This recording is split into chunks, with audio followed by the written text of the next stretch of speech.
Welcome to Podcast This Escape, the podcast in which we talk about the escape room we escaped from in the previous episode of this podcast. 95% correct. Danny and Neil, you did it. Congratulations, you solved Nikki's room. What fun. Well done, good. Nikki. Nikki 12. Thank you. Let's say it. Yeah, thank you so much for this, Nikki. I'll be happy to talk to you about this later. Yes. But in the meantime, Neil, thank you. It was Yes. good to be partnered with you. You were amazing, by the way, at this. I feel like you could have solved this in half the time it took me. I felt rusty. Oh, boy. I feel like because you do these as a creator, you know how to sort of slow play the important evidence. So I appreciate the hand holding. And I also value that how Nikki accomplished it. I thought it was great. I'm always curious about the process of making these things. Yeah, I really lovely. liked running the room. It was interesting for me because I was just reading through it, making sure I had like a handle on what was where and what was happening so I could run it. And it is interesting. I do think it's from this time period where we got a lot of people writing pirate rooms because we'd released our room saying we want to do it on a pirate ship, but we're never going to write it ourselves. So a lot of people were doing And me saying, pirate yes, and I'm never going to do a ship-themed pirate rooms. room. Nice. I liked this incorporation of the murder mystery element because this would have been before we Absolutely. started doing like Solve This Murder, I think. Oh, man, it 2019. may well have Probably been. before we started doing that. And so I liked this idea of you're doing the escape room and also you have questions to Absolutely. answer. I enjoy that. And I felt like the amount of information that we got, it wasn't like too little and it wasn't overly spoon feeding the answer at you. I felt like it was well balanced in that way. It's actually what makes an escape room, practically speaking, good when you aren't just trying to solve combinations for locks to open the door, but you're actually asked to recognize the story, the backstory, and sort of figure out the history and figure out what happened. I think that makes it way better. Yeah, it's really interesting. And it's funny as well, the second time in this sort of season, like we started the season with the guest room from Matthias, who had that as an element to his room as well. Like you got to figure out what's going on in this nuclear bunker. And it was, I think for us, I love that element. It was a little harder to engage with in that one because of the timed element. Because where there we're was like, also oh no, I think I'm experimental wasting game elements as exactly. well. So it's nice, like because it's a really lovely element, and I can see why he was including it in that one. And in this one, it's the same sort of feeling. Because as an element to an escape room, it works really well. It's this idea of trying to solve a mystery. I thought it was super cool. Yeah. I also enjoyed the ability to make red herrings not red herrings, but actual clues for things you weren't expecting. And I'm referring to the like head south on the port, the whole like You're heading not in directions. wrong. I assumed since we were on a boat, we would eventually have to like lift an anchor and then turn the ship south and southwest and do a whole sort of situation. And in turn, that was just the combination lock answer, which I thought was great. That one I found interesting because that's normally the sort of thing. You get a bunch of directions. Oh, cool. We should be spinning the helm wheel to do some of those. But we used the helm wheel to get this, didn't we? It's kind of like a lot of these, especially that one, it's almost like it's like the puzzle version of like a garden path sentence, you know, where the sentence starts one way and it tricks you into parsing it the wrong way. You know, like the classic example was the old man the boat. Yeah. You know, what the old man? No, the old man the boat. That's what they do. The old do that. They man the boat. So like you start reading it one way and then you get to the end and you have to go like, wait, whoa, hold on a second, and I have to reinterpret. And that's the same, right? Because I think the same. You get the directions. You're like, oh, I'm going to find a directional lock, or I'm going to have to pilot the boat. I'm going to follow this map. And instead, it's the other element. It's no. It's letter by letter. And I loved, and we said it in the episode as well, I loved newness as a clue to that. To find a 7-letter word that is a real word that only uses compass directions as letters, I thought was a really smart way to clue that in. Yeah, newness was great. Here's a couple dings. Couple of dings. I think that we could have come up with an illustration of like a bridal veil instead of a bell. Oh, that's an interesting idea. For Gulliver's Travail. Ooh. That's Instead interesting. of Trabell. I was starting to think there was supposed to be like a sucker thing. Like you thought it would be Gulliver's Travels because you were getting ahead of yourself, but it was actually a bell at the end. Like, I don't know. The purist it is true, right? Because like the BV thing, like linguistically it's kind of fun because B and V are often interchangeable in like in a lot of languages. Which is interesting because it's the same sort of sound, but and ver. You Travels. get like, but the other thing I found interesting about that is they doubled up the R in tracks and then rat. And at first I thought that's a little clumsy in terms of like being a rebus, right? But then I went, I wonder if that's also a subtle clue, because in the numbers, you have to double up the N for 7 and 9. There's a double usage of letters. Oh. So you go 7, 9. They're actually stuck together, and they require you to double read some of the letters, which I also looked at and I thought, I wonder if maybe those should be separated out. And I wonder if that was a deliberate, like, doubling up letters in multiple cases to get you used to that idea in case the 7, 9 throws you. That's interesting. Okay, well, wait. Yes, we can figure this out, because you're going to do a secondary recap. That's with true. The, We're going to get the all the creator answers. herself. So don't let her hear this and then intercut it together, so you can ask her about it and see what her answer is.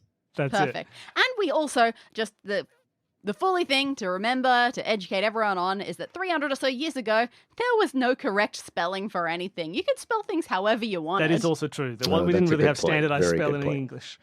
It's pirate spelling. I always like a rebus in a room. I think it's one of those puzzles that can be hard to make feel very organic, but I kind of never mind. I just love doing rebuses. I agree. I'm here because I like puzzles. Yeah, I love a good rebus. And you're right as well. I love a good blacklight as well. So I like that that appeared in the room. And I love when there's a sentence with words hidden inside it that you have to like go back through and look at the sentence. Whatever. Is it called something? I don't know if that has a name, but I do love it as a puzzle. And I think they did the smart one of starting with one that you can find quite quickly. The if hour is so like 4. Yeah. Here's the word 4, and like it's quite. But it's an also easy those one to are very catch. normal words as well. So it puts your suspicions up. You're not 100% certain. You might just be spotting things that weren't intentional. And I think listening to Neil do that one, I think, is the perfect version, which is like you just sort of went, I wonder if there are words in there. No, it doesn't look like it. Like if hour. Oh my god, that's a 4. And like I think if you've made that puzzle, that is like exactly step for step what you want to hear. That is the perfect like ooh, and it works great. There are a few things better than hearing someone have a realization mid-sentence. It's perfect.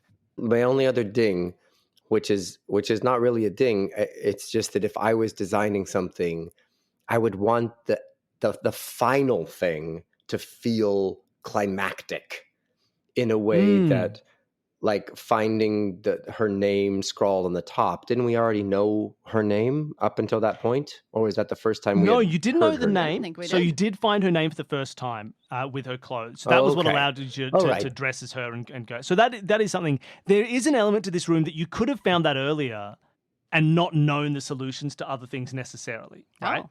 Just because like it was unlocked at like the same time that technically that like blacklighting got unlocked, right? Because you could have taken the wrench, got the pin, opened up and fished quite early. So one of the elements of the room as it comes to the end is just like you can find her clothes and her name. So now you can pose as the wife for the ghost. But the ghost is then going to be like, well, what happened? So then the question to the players is like, do you know who did the murder? Do you know why the ship ran aground? And so it kind of has this moment of like, you can get to the end of either path where one of them is taking the purple light to the body to see the river's part, to know who the murderer was, and therefore figure out that's what made them crash. And then the other part is be able to pose as the wife. That's interesting. So it's harder to have like a really like a big, like, this is the moment. When it's possible. Because you could find either one because they split. And we talk a bit about did it in the order that we did. Yeah, you did. I think you did it in an order that worked well. You kind of figured it out, and then you kept going on to like, that's it. I can pose it. And I think for me, like, if I was running this again, I would have the ghost and the question of like, can you be like looking for his wife be. I'd probably work it in once or twice more. That's exactly what I was thinking. Like, he's increasingly agitated. Yeah, and so you think the whole time, like, how do I get him to think that his wife is here? And so when you find it, you're like, yes, I'm going to pretend to be a wife, rather than need to be that prompt. But that's if there's an element, if there's an element of more, if it gets more intense every time, then I would not want to don the outfit myself for fear that something bad would happen. That's why my first instinct was to dress the female skeleton up and let the ghost do that, because it feels weird to like put yourself up to that as if a ghost is gonna do something nefarious, you know? Yeah, true, right? So you want to, maybe you get the so you'd have to, like, again, if I was running again, I'd find ways to think about how to That's to funny. put that forward as a goal. This is definitely coming down to taste. The more agitated he was, the more willing I am to do it as a heroic way to calm him down, as opposed to if he's still that's pretty cool. chill and just sad, then I feel like I'm just making this whole thing sadder. And then you've just been mean. Or maybe once you pull up the two skeletons, they crumble and collapse or something, so that you don't even have that as an option. You just have a Yeah. singular option Yeah, you of, could do that too. of You just yourself found the to be able locket. to do it. Hmm. That's cool. Oh, I loved it. I love Pirate Sheen. Oh, it's such a good room. I really enjoy running it, and I enjoyed you two playing it, even if you both had the same energy of, let's not say the correct answer for a while. I'm like, no, I need someone to pull the trigger here. We got to move on. But I like it. Bill. I We're think trying to it's make a maybe- good show. If I had to add one thing in, I would add something in that is like, because there was a very clear answer to, like, the Cluedo questions, right? Of who did it, how did they do it, and, like, where did they do it, right? So it was Rivers with the belaying pin at the helmsman's station. But then the classic other murder mystery question that I think didn't get, like, a solid "this is your evidence" was the why. There was the Because the hinting idea of, that like- one of the people was getting too close to the wife, but the movement of that to sabotage kill whole the ship. helmsman, and was it deliberate Perhaps sabotage? we could have I investigated think more. if you were going to add one thing to this room, it would be the smoking gun of the motive, like the moment of this is the exact why, because we were very clear on the what. That's true. But All you right. know what? Sometimes in real murders, there aren't satisfying conclusions to things. Well, that's true, but also sometimes True. with real security systems, you don't find the key hidden in a little puzzle box. And I think one of the fun things about this show is the recap and going back and sort of saying, okay, we did that, and how could we better it? Not as if we're talking smack about the person that created it at all, because we had so much 'cause it fun, was a but just fantastic Oh, as room. like wonderful. as like a next level of like, oh, that was so great, and we're yes-anding it in our own way. Yeah. I think that I totally get that. A why would be good. I think a red herring, if there was like another one of those people that you could have potentially suspected, but then you had to figure out it wasn't them, might have been a fun, like, Yeah. it was I between think if these you- two people. if you could almost so that it set wasn't something quite up so like- singular. Yeah, like if it's like you set something up like the helmsman is the one that has the crush on the wife, and then you find out Right. so did the first mate, killed the helmsman Yeah, if- to get to the wife, and then Oh, left with I the wife. like I think you could that. do the double bluff there. Would be quite That fun. would be cool. Ooh. So you set up the helmsman as Or one. if That, there oh, maybe was he some did it. element of, it would have been fun to have some element of a ticking time bomb, that like the ship was about to collapse, or that something was on fire, and we like there was an element of danger. It did lack Yes. an element of, The of urgency, spikes yeah. that were about to kill us, or something was about to explode, which I don't think is necessary, but is always No, kind but of it's fun like in a you pirate can always play. themed. You could even have like if the ship was slowly like breaking apart as the ghost destroys it because he doesn't know Yeah. what happened to it.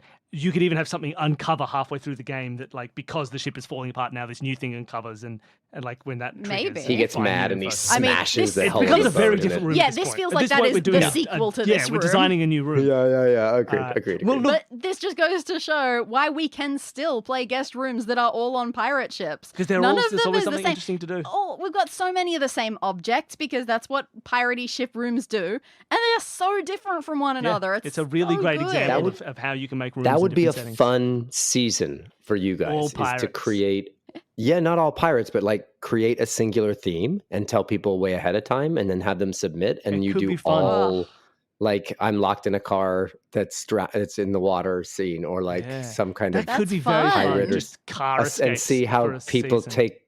see how people do a different version of the same. I Yeah, like that's that. cool. We should do it as a call to action next time. We need a big section of guest rooms. It's Campaign. going to be a lot of fun. It could be. All right, wonderful. Well, now we're Nice. also going to be talking to Nikki. We're going to get her on an interview to talk to her, but we're doing that separately. So that'll come in right now, probably.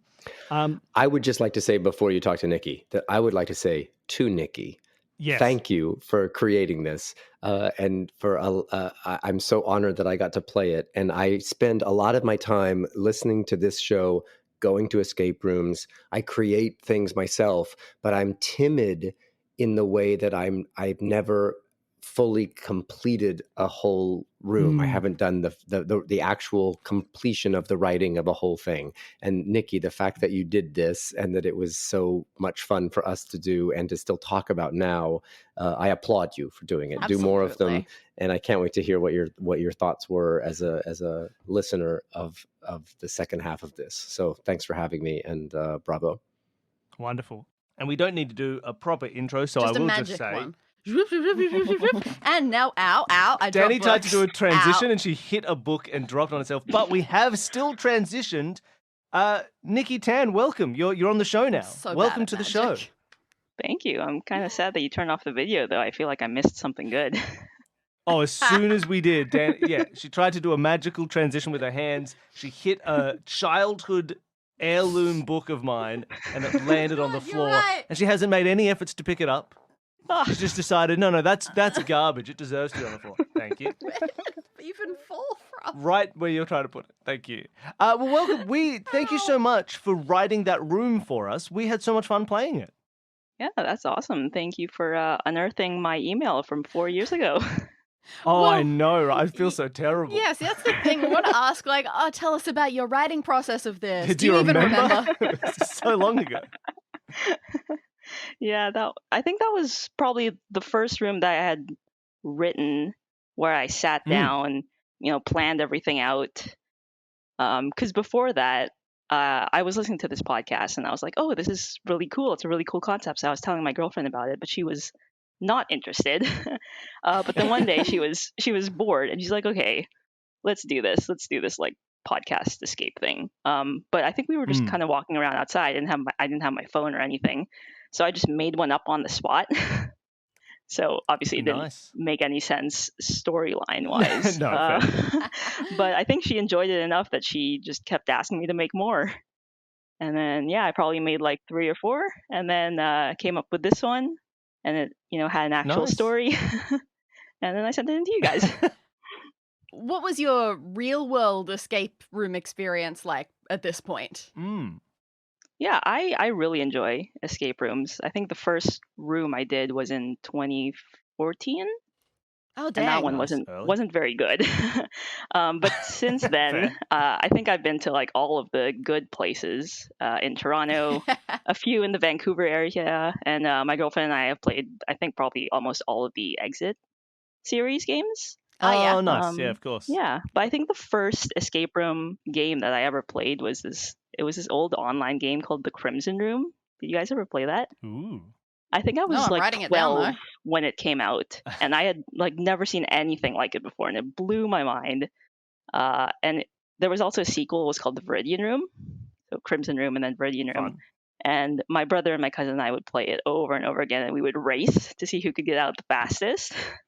But it was like an online game, and you would click and find stuff. I have absolutely played that. I recognize that picture. Yeah, so I'm looking it up now. And this is like, so when people talk about the origin of escape rooms, this is the thing that some people overlook, which is that they started as Flash games. They really, the concept started on Flash. And Crimson Room was one of the very first Flash escape rooms. 2004, that is. 2004. Which is just wild. So I bet I could still get out. It's been 20 years, but I think I've played it enough. I still remember. I wanted to say, actually, it was interesting that like you started by just sort of like improving the feel of an audio escape room with your girlfriend, because that's kind of like how we kind of proof of concept tried out this show before we decided to make it. We thought, oh, wouldn't it be interesting? Could you do escape rooms like a D&D game, make that a podcast? Let's try that out. Here, just come up with a room right now. Just make one off the top of your head. Just start doing one. We'll see if it sounds good. No, we played Alex's bathroom. Well, I don't even think it was that. It was before. Like it was literally, we were sitting in a little in our old apartment, just brainstorming, and we did it for like 15 minutes of just like trying to be like, well, does this work? Does this sound fun? And went, hey, this actually sounds really enjoyable. We should write a proper one. But it was the same format for us to get ourselves interested in this show. Mm-hmm. Now this room came about slightly differently than a lot of others because yes, you sent it in 4 years ago, and originally you sent it in with the idea of like, well, you should just play this yourself. You should. I don't know how many guest rooms we'd had. Like in your original email, there was no like, let me on the show. I want to run this. It was just you should play this. Just let me know how it goes. And that was our intention. I remember I read through the room then, and I was like, great, I'm going to run this for Danny. And I didn't email back because I was like, well, I'm going to run it first, and I'll email back with how it went. Right. And then I never did. Because at that time, like we were working, like, I was working full time. We were working on the show whenever we were like at home. And so it was like, oh, I don't want to do another escape room because we've got to do it. And so it never sort of came about. And then I was just going through old emails and went, oh, I never did that at all. But now I can't get, like I was going to think, I could get Nikki to come on and run it for us. And I went, no, actually, I think I remember enough of this room that I would solve it. So I guess I just have to run it myself. But I'm glad it worked out really well in the end. Yeah, I had a lot of fun running it. I don't feel like we discussed with you your feelings on running it very much in the other half of this podcast. That is true, because like a lot of people who listen to our show have done this, right? They've taken your rooms, Danny, and they've played them themselves. They've run them at home. Terrifying to me. We've never really like, done that. I like being able to keep control and mess with things as I go. It's very scary using someone else's notes. I've never been able to do that in a D&D style campaign. It's really difficult. That's the other thing. I don't do that for Dungeons and Dragons. Well, I don't play D&D, but like for RPG playing, I don't do that either. I don't tried do pre-written once campaigns. briefly with one of our Dragon Age ones to incorporate elements of a pre-written one. It's incredibly difficult. Yeah. So for this one, it was interesting. Like I think the biggest thing that I needed was you start reading through it. You start reading through the notes, and you go, okay, well, what is going on? And the thing that I needed was that Nikki, which you do, Danny, as the game master explanation, and for Nikki it was almost like a step-by-step walkthrough, like this, then this goes to this. Nice. And that's what you need to start being like, okay, wait, how does that all connect together? Because it's quite hard to just like look at the normal descriptions and be like, wait, what's going on? You start reading something that says, they take the key and put that in the door. And you go, wait, what key? Where did this key come from? And you're going back through the notes. You're looking for the words gold key. So, I definitely have tried when reading other people's rooms and their room notes. I try to follow it along in the puzzly way, and I try to just look through it as if I were the one playing it. And obviously you have to just sort of pretend that you didn't see the answers to some things here and there. But I definitely try it first before going straight to the explanation. Yes, that is true. Well, actually, let's see how well I did, though. Nikki, do you think I did all right? Was the room how you remembered it? Great job. I didn't get anything terribly wrong. No, I think it actually worked out that you were the one hosting, because I don't think very quickly on my feet. So if someone says something that I'm not ready for, I think you did a good job with that. You saying you wouldn't have done 10 minutes of toilet-based chair improv? No, and another 10 minutes of horn noises. I did not look up what the difference between a skeleton key and a master key was. No. Especially because there wasn't even a skeleton key in the room. It was just Neil being like, a skeleton key. And all right, well, that's what we're doing now. And, no, it's a master key. Or is it? Ooh. There's one element that I wanted to talk with you about, because there's one thing that I sort of tried to change up a little in terms of not reading it word for word, was a little bit of the interactions with the main ghost, a bit like him coming out and being like, oh really? So in the write up, there's a moment that's like, it basically sort of lays out like very clearly. It says he is looking for his wife to tell him exactly what is happening. Your job is to find out what happens, and then tell him. And I decided to try and do that a little bit more like in university. Okay. I mean, still fairly heavy-handed of me just being like, where's my wife? I need her to tell me. It was clearly pretty clear, considering the only words I have at the top of this page are why ship, where wife. So I played around with that. But when we were talking in the rest of this sort of podcast, this escape, I was mentioning that I think maybe for me, I would have, like, if I was running this a second time, I would have like had that ghost made the ghost kind more. of rock up a little bit more often, like as they're playing, to be like, "Boo, it's me, I'm a ghost, and I need to find my wife," just to remind them, like really push you to solve it. So that when they. Yeah, so that like when they get to the end and they're like, "Oh, I finally found like wife clothing and I know her name. Now I can tell him what happened, or now I can do that," right. And like set that up a little bit stronger. But I don't know if I would have needed to do that if I'd read it word for word, because then it was very clearly a goal. That's true. It's just one of those things where in escape rooms, I've said many times, I love stories, but I do escape rooms for the puzzles. And I try not to let story go to the wayside. I try really hard, but I know that for a lot of people, and sometimes me included, sometimes you just forget that part because you're so into the puzzles. And so by the time the story is relevant to what you have to do you next. need to remind the players halfway through. Yeah. Go like, hey, remember what you're doing here? Remember why you're on the ship? Actually, the last game that I wrote, I think maybe last summer, it was also kind of ghost theme, but it was a haunted cabin. And in this one, the ghost was much more evil, I guess. So it did have that element of like, the ghost is gonna get you. You better do this quickly. So I feel like maybe if there was a little bit more of that, then maybe the ending would have been more climactic. Nikki, you just listened to us play. Had you looked at this room at all in the 4 years since you had written it? Was it familiar to you, or you? I had to go back and read through my notes again. I think when I sent it to you, that was probably after the maybe second time I played it, and I did play it for friends after that. So I made some changes. So when I was reading it over again, I realized that I had sent you an old version. So when I was reading through the newer version, just some of the puzzles I think changed for like better flow. I don't remember exactly what though. Sorry. No, that's not fine. your fault. Well, listening back to it now, is there anything as you're listening you would think, oh, if I was doing that again now, I'd change that, or I'd change or that, any that you were just really proud of? Was you very proud of some stuff?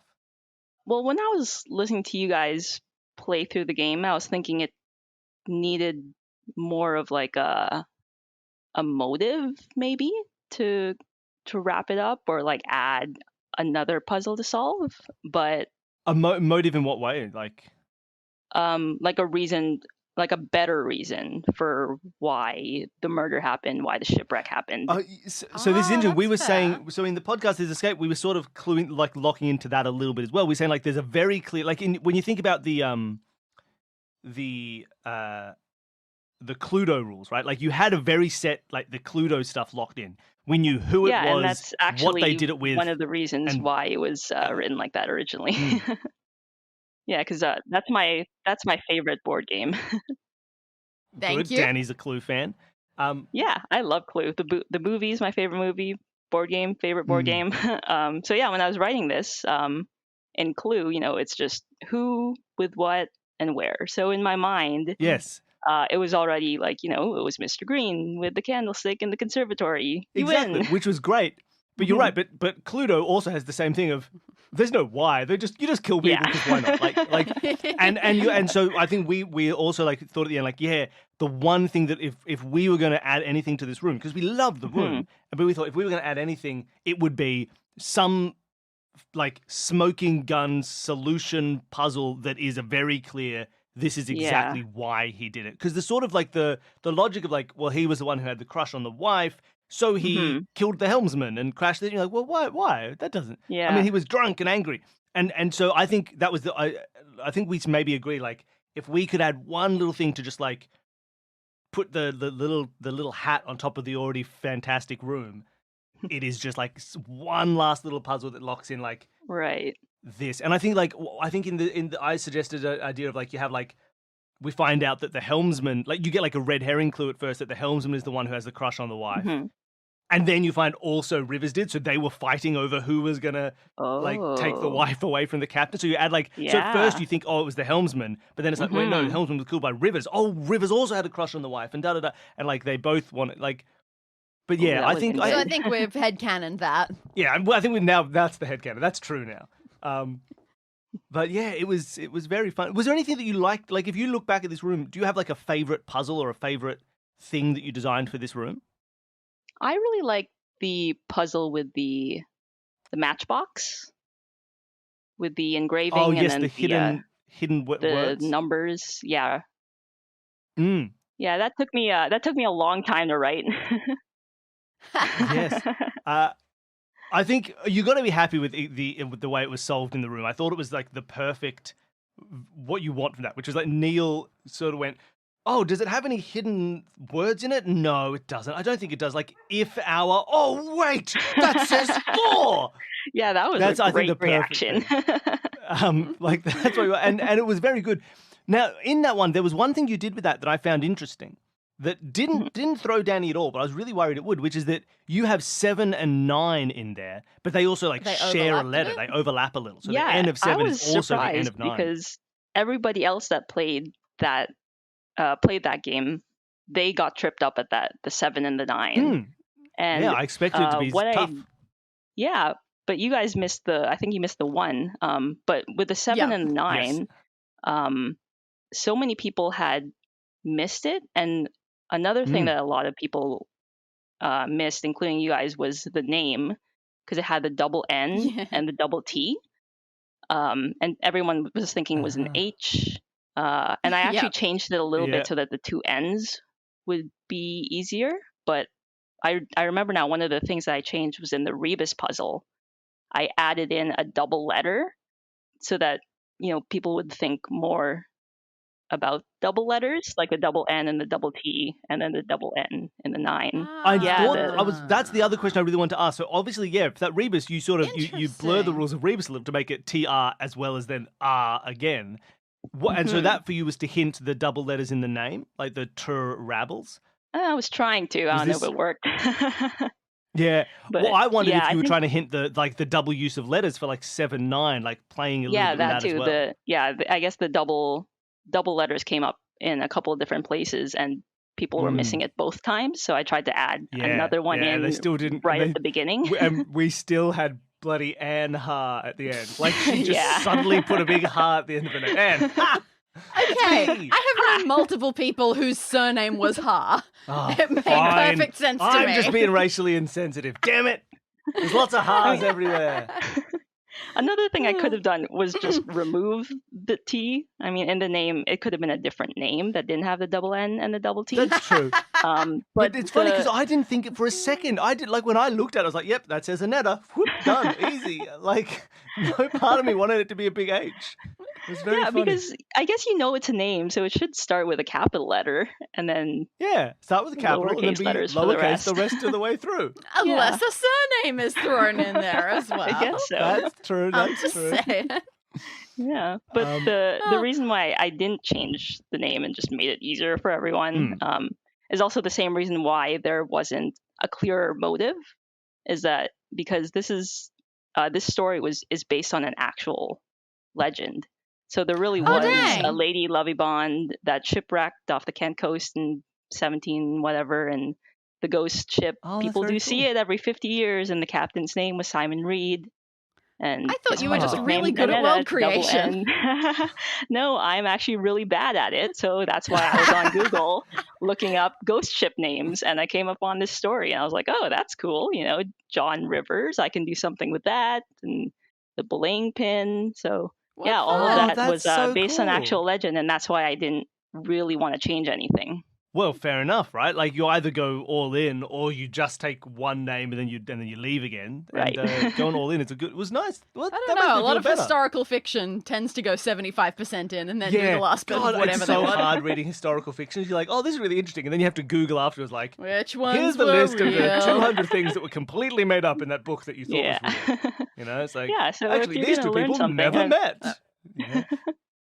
Well, that's very cool. I really enjoyed running it. I had a lot of fun. And as far as doing puzzles went, I love the puzzle design on the fact that we did need to put that horizontal slash through to be able to read the name, which we had clued on the photograph from before, the back of the photo that had all their names, and it was just a stylistic thing to it wasn't. It did end up being stylistic. through. Yeah, that was fun. I quite like that.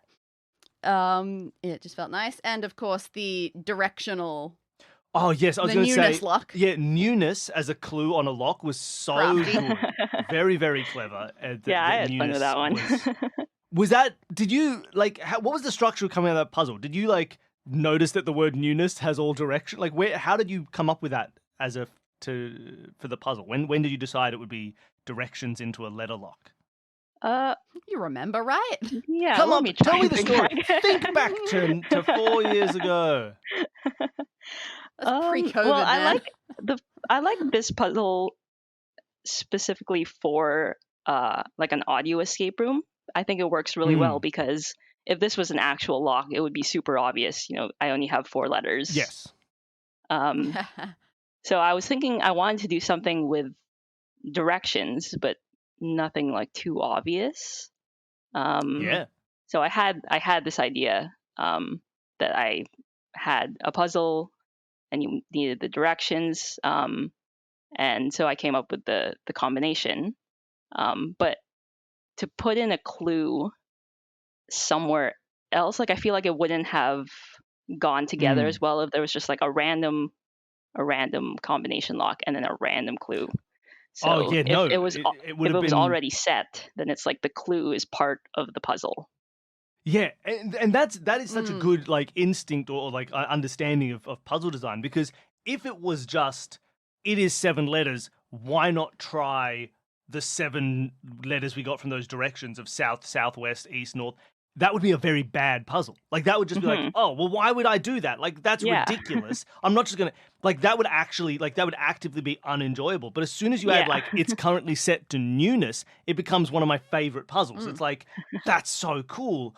And it's a really good idea. Like it's good that you saw that in advance, because it's hard to articulate exactly why, but it's like putting them in arbitrarily would be silly. You would never want to do that, and then knowing you had to do that would be bad. And just being able to like find some fact about the word newness and be like, wait a minute, I know something about that word.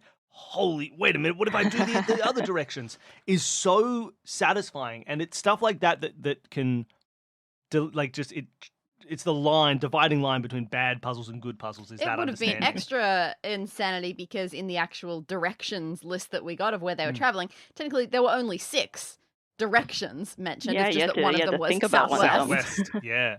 It's but even then, like if you had, it's weird, right?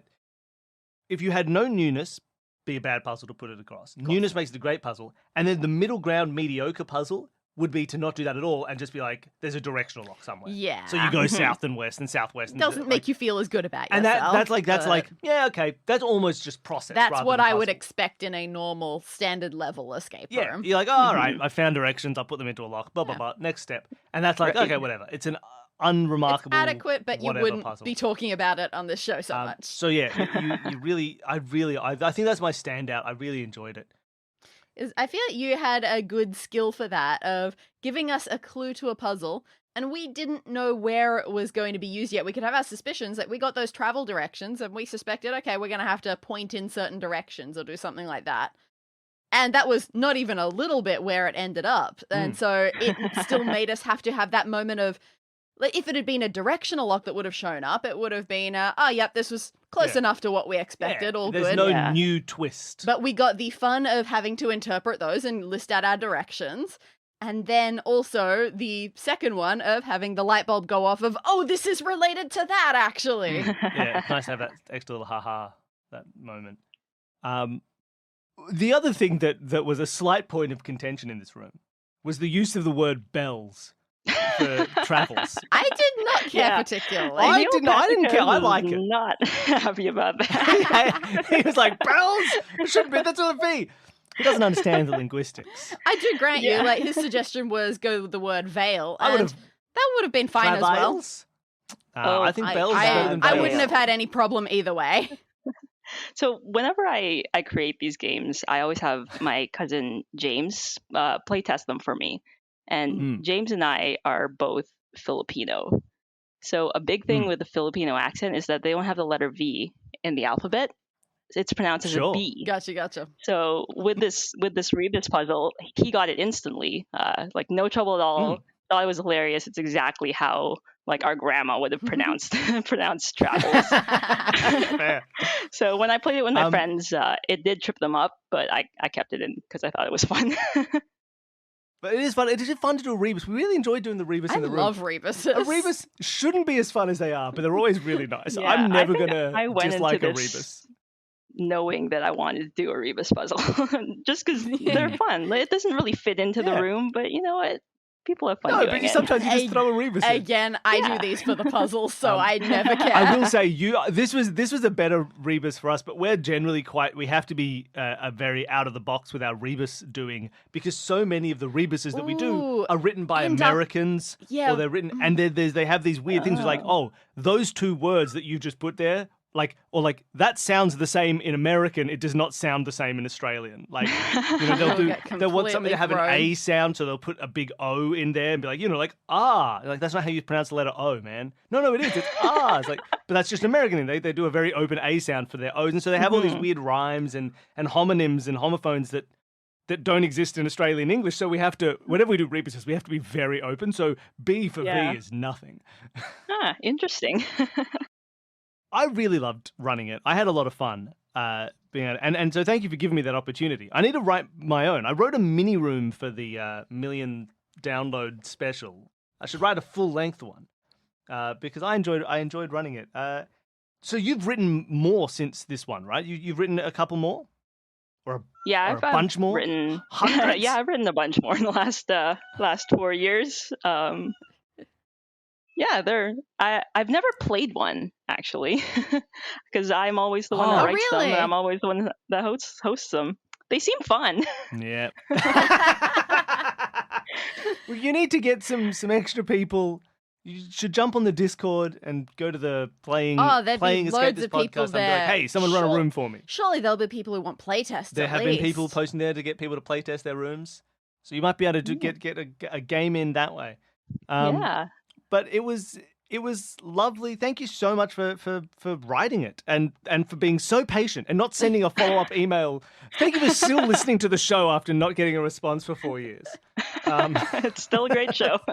And it was really fun listening to you host it solo, since you don't get to do it very often. And it was nice that Danny had the chance to play, because I feel like it is fun. I feel like you normally have to keep Bill in check, so you kind of had an opportunity to be a bit wild with this one. I had to keep them in check. It was terrible. They both just went off in the same tangent together. And every time I had to... just got exactly the same idea of when we just weren't going to solve this puzzle. Yeah, you need to solve it and move on. I'm sitting there trying to get links together. Usually Danny just says, like, and then you see this, and there's a link. It's already in the chat because I'm doing all that. Danny didn't do that for me. She couldn't send herself links. So I'm doing everything. Ugh, terrible. This is the biggest reason that I feel bad when Billy has to do it. He's saying, oh, maybe I should write one. I want to write one. Like, but you do everything else. That's true. Well, I'm going to write one anyway. Deal with it. Well, yeah, so thank you for giving Danny the opportunity for play, for giving me the opportunity to run one. It was a great room. We really enjoyed it. That's great. Yeah, I'm very happy. Yeah, I'll say thank you to you guys again. Also, thank you to Neil Patrick Harris for playing. I'm a huge fan. I've played all his Theory 11 games, loved Box 1, so the fact that he played one of my games was pretty legendary. Wonderful. All right. Well, thank you so much, Neil, for coming and playing the room. It was great to have you again. As always. And thank you, Danny, for playing. I had a lot of fun running the room. All right. Thank you, everybody, for listening. Thank you again, Nikki, for writing such a fantastic room. And we'll see you next time. Thank you so much for listening, everybody. Goodbye.